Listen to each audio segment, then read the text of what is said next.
And now a lot of people may be headed out for one last summer vacation this Labor Day weekend. So if you are one of those people, listen here. Today expected to be a busy day at airports all around the country. Yeah, be sure you get there early. CBS 8's Chris Groh has everything you need to know before you head out the door this morning. Yeah, so we are seeing people that are going to be out here getting on those first flights out of San Diego. You may be wondering who exactly would want to be leaving San Diego during Labor Day weekend. Well, some people, they want that change of scenery, and they could be heading anywhere across the U.S. We are expecting to see so much travel. The good news, though, that is coming out of this weekend story that we're covering, it's not just about how busy the airport is, but also maybe how a little bit more accommodating the airport might be. Terminal 1, which has been under construction for so long, their parking garage, the first phase, has reopened this week, which means that there are several more parking spots that will be available there in Terminal 1. Now, this is a two-phase opening.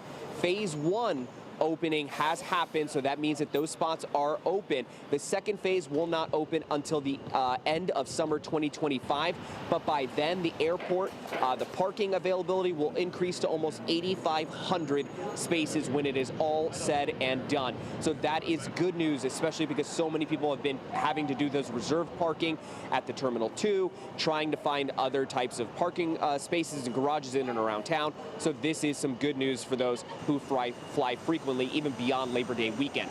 But we are seeing that this is going to be an increased travel weekend. The #1 travel destination is actually Seattle, because so many people are using Alaskan cruises, so they go out of Seattle for that.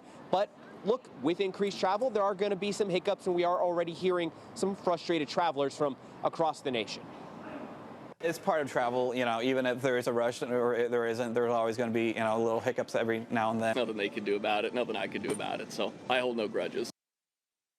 And so, look, if you're a little bit scarred from growing up and having your parents tell you that we need to be at the airport about an hour and a half, 2 hours early, well, now you get to respond and relay that same message to your travel counterparts, except add a couple, maybe an hour or two to that. That's going to be the best advice for trying to sort through any of the glitches or issues or lines or anything that you might deal with.